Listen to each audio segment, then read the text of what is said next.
Okay. So ನೀವು Instagram ಅಲ್ಲೇ ಬೇರೆ ಹೆಸರಲ್ಲಿ ಇದ್ದೀರಿ, ಮೋಸ್ಟ್ಲಿ ಜನಕ್ಕೆ ನಿಮಗೆ ಫಾಲೋ ಮಾಡೋಕೆ ಏನಾದರೂ ಕಷ್ಟ ಆಗ್ಬೋದು. ಆ ಹೆಸರು ನಿಮ್ಗೆ ಈ ಹೆಸರು ವಾಣಿ ಹರಿಕೃಷ್ಣ ಅಂತಾನೂ ಇದೆ ಅಲ್ಲ, ಫಸ್ಟ್ ಹೆಸರು ಅಕ್ಷರ. ಆ್ಯಕ್ಚುಲಿ ಅದೇನೇ ಗೊತ್ತಾ ಇಟ್ಕೊಂಡು ನಂಗೆ ಚಿಕ್ಕವಳಿಂದ ಒಂದು ಹುಚ್ಚು ಫೇಮಸ್ ಸಿಂಗರ್ ಆಗ್ಬೇಕಂತ ಸ್ವಲ್ಪ ತುಂಬ ಶಾಸ್ತ್ರದವ್ರನ್ನ ಎಲ್ಲ ಕೇಳ್ತಾ ಇದ್ದೆ.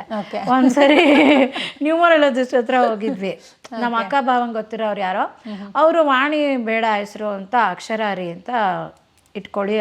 ಅದೆಷ್ಟೋ ಟೈಮ್ಸ್ ಬರೆದಿದ್ದೆ, 6 months ಹೆಸರೆಲ್ಲ ಬರೆದೆ, ಯಾರೂ ಕರೀಲೇ ಇಲ್ಲ. ಯಾವುದೋ ಯಾವುದೋ ಮೂವಿಲೂ ಅಕ್ಷರಾರಿ ಅಂತಿದೆ. ಸರಿ ಫೇಸ್ಬುಕ್ಗೆ ಆವಾಗ ಫಸ್ಟ್ ಫೇಸ್ಬುಕ್ಗೆ ಅಕ್ಷರಾರಿ ಅಂತ ಇಟ್ಕೊಂಡು ಎಲ್ಲರೂ ವಾಣಿನ ಚೆನ್ನಾಗಿದೆ. ಇನ್ನೊಂದು ಹೆಸರು ಜನನಿ ಅಂತಾನು ರವಿ ಸರ್ ಹತ್ರ ಒಬ್ಬರು ಅಸ್ಟ್ರಾಲಜರ್ ಬರ್ತಾಯಿದ್ರು, ಅವ್ರು 10 ಹೆಸರು ಕೊಟ್ಟಿದ್ರು. ಅದರಲ್ಲಿ ನಂಗೆ ಸೆಲೆಕ್ಟ್ ಮಾಡ್ಕೊಳ್ಳೋಕೆ ನಾನು ಜನನಿ ಅಂತ ಸೆಲೆಕ್ಟ್ ಮಾಡಿದೆ. ಅದು ಜನನಿ ಅಂತ ಒಂದು ಇಳಯರಾಜ ಅಂಕಲ್ದು ಮೂಕಾಂಬಿಕೆದು ಒಂದು ಹಾಡಿದೆ, ನನ್ನ ಫೇವ್ರೇಟ್ ಅದು. ಅದೂ ಅಷ್ಟೇ, ಯಾವುದೋ ಒಂದು ಫಿಲ್ಮಲ್ಲಿ ಯಾವುದ್ರಲ್ಲೋ ಇದೆ. ಆಮೇಲೆ ಒಂದ್ಸರಿ ಸಾಧು ಸರ್ ರೇಗಿಸಿದ್ರು, ಅಯ್ಯೋ ಜನನಿನ ಎಲ್ಲರಿಗೂ ಅಮ್ಮ ಆಗೋಗ್ತೀರಾ.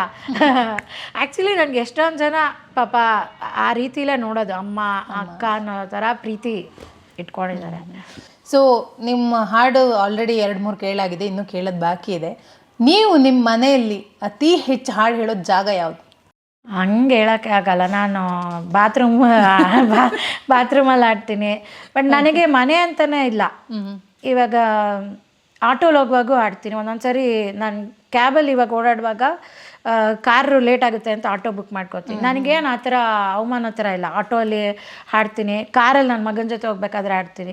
ನಂಗೆ ಮೇಯ್ನ್ ನೇಚರ್ ಅಂದರೆ ತುಂಬ ಇಷ್ಟ. ಈಗ ಆಚೆ ನನ್ನ ಗಿಡಗಳ ಹತ್ರನೋ ಒಂದು ಚಂದ್ರ ನೋಡಿದ್ರೆ, ಊರುಗಳ್ಗೆ ಹೋದಾಗ ಸ್ವಲ್ಪ ಇನ್ನೂ ಜಾಸ್ತಿ ಮೂಡ್ ಬಂದುಬಿಡುತ್ತೆ. ಒಳ್ಳೆ ಬೆಟ್ಟ, ನೀರು, ಫಾಲ್ಸ್ ಎಲ್ಲ. ರೀಸೆಂಟಾಗಿ ನಾನು ವಯನಾಡ್ಗೆ ಹೋದಾಗೂ ಫಾಲ್ಸ್ ಹತ್ರ ಹಾಡಿ ಹಾಕಿದ್ದೆ. ನೈಸ್. ಸೊ ನಾವು ನಿಮ್ಮನ್ನು ನೋಡಿದಾಗ ಅಂದರೆ ಡ್ರೆಸ್ಸಿಂಗ್ ಬಗ್ಗೆ ಆಗಿರ್ಬೋದು, ನೀವು ದೊಡ್ಡ ದೊಡ್ಡ ಬಿಂದಿಗಳು ಇಷ್ಟಪಡ್ತೀರಾ ಅನಿಸುತ್ತೆ. ಸೊ ಅದೆಲ್ಲ ಇಷ್ಟಗಳು ಯಾವಾಗ ಶುರು ಆಯಿತು? ಆ್ಯಕ್ಚುಲಿ ಚಿಕ್ಕವರಿದ್ದಾಗೆಲ್ಲ ನಮಗೆ ನಾನು ಹೇಳಿದ್ನಲ್ಲ ಅಷ್ಟು ಇದಿಲ್ಲ ಅಂದ್ರೂ ಅವಾಗೂ ನಮ್ಮಮ್ಮ ಅಮ್ಮನೇ ಡ್ರೆಸ್ ಹೊಲಿಯೋರು. ಅವ್ರದ್ದು ಹಳೆ ಸಿಲ್ಕ್ ಸ್ಯಾರಿಲೆಲ್ಲ ನಾನು ಆರ್ಕೆಸ್ಟ್ರಾಗೆ ಹೋಗ್ತಿದ್ದಾಗ ಆವಾಗ ನಮ್ಮ ಕೀರ್ತನ ಅಂತ ಹೇಳಿದ್ನಲ್ಲ, ವೆಂಕಟೇಶ್ ಅಥವಾ ಮಗಳು, ನಾವೆಲ್ಲ ಚಿಕ್ಕವರಿದ್ದಾಗ ರಜಾಗೆ ಹೋದರೆ ನಮ್ಮ ಹತ್ರ ಗ್ರ್ಯಾಂಡ್ ಡ್ರೆಸ್ ಇಲ್ಲ, ಅವ್ರು ಕೊಡ್ತಾಯಿದ್ರು. ನಮ್ಮ ತಾತ ಅಮ್ಮಮ್ಮ ಅಂತೀವಲ್ಲ, ಮೆಡ್ರಾಸ್ ಅಮ್ಮಮ್ಮ ಅಂತಲೇ ಅಂತೀವಿ ಅವ್ರಿಗೆ.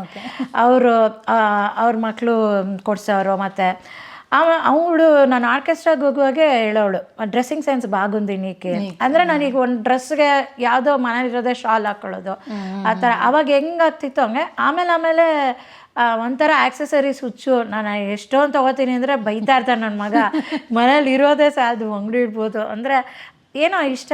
ಅಂದರೆ ನನಗೆ ಇವಾಗ ಗೋಲ್ಡು ಡೈಮಂಡ್ ಎಲ್ಲ ಎಷ್ಟಿದ್ರು ಇಬ್ಬರು ನಮ್ಮ ಮನೇಲಿ ಇವ್ರು ರೇಗಿಸ್ತಾರೆ.